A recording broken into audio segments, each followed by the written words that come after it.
आज का ये डिज़ाइन देखने में जितना सुंदर है, बनाने में उतना ही क्विक और इजी है। तो इस डिज़ाइन को बनाने के लिए मैंने 4.5 इंच चौड़ी कपड़े की एक पट्टी काटी है ट्राउज़र के ही फैब्रिक में से, और इसके पीछे मैंने फ्यूज़ पेपर चिपका लिया है ताकि ये थोड़ी सी हार्ड हो जाए और इस पर डिज़ाइन बनाना और भी ईजी हो जाए। तो अब इस तरीके से हमें इसको फोल्ड करना है और एक एक पैर की दूरी पर हमें सिलाई लगानी है, जिससे कि एक मोटा वाला पिन टक यहाँ पर बन जाएगा।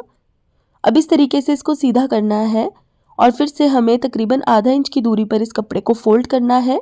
जो हमने सिलाई लगाई थी वहाँ से आधा इंच की दूरी पर हमें इसको फोल्ड करना है और फिर से एक पैर की हमें सिलाई लगानी है।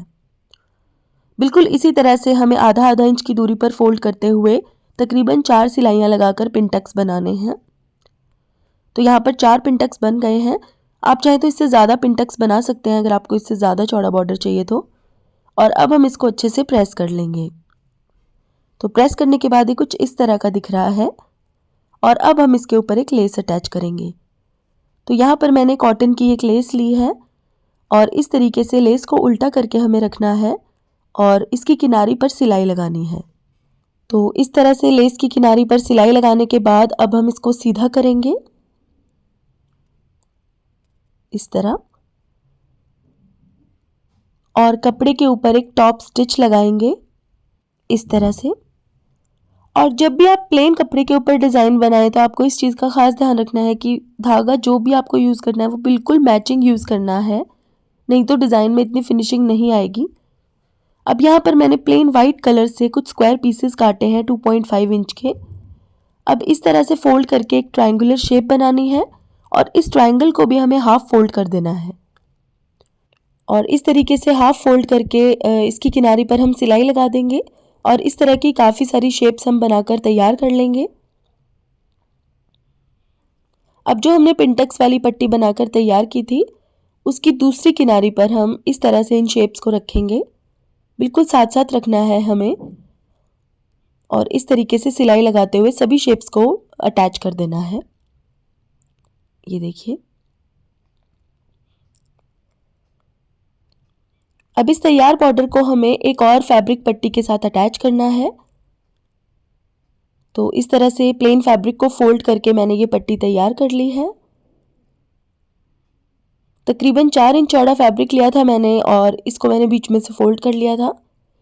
अब इस पट्टी को हम उस किनारी पर अटैच करेंगे जिस किनारी पर हमने ट्रायंगल्स को अटैच किया था, और जो सिलाई ट्रायंगल्स को अटैच करने के लिए लगाई थी बिल्कुल उसके ऊपर ही हमें सिलना है।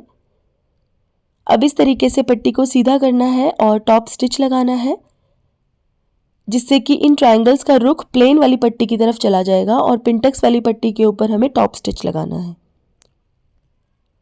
अब ट्राउज़र या बाजू के आगे इस पट्टी को हम उल्टा करके रखेंगे और लेस की किनारी को दबाते हुए सिलाई लगाएंगे।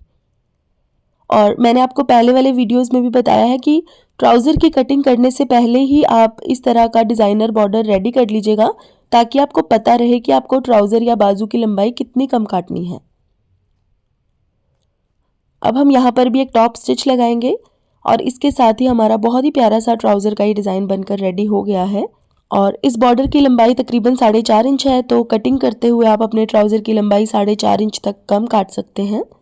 तो कमेंट करके मुझे ज़रूर बताइएगा कि आपको ये डिज़ाइन कैसा लगा, और आने वाले वीडियोज़ में आप प्रिंटेड कपड़ों के ऊपर डिज़ाइन देखना चाहते हैं या फिर प्लेन कपड़ों के ऊपर, ये भी मुझे कमेंट करके ज़रूर बताइएगा। तो गाइस आज के लिए बस इतना ही। अगर आपको मेरा ये वीडियो पसंद आया है तो इसे लाइक करें और मेरे चैनल को सब्सक्राइब करें।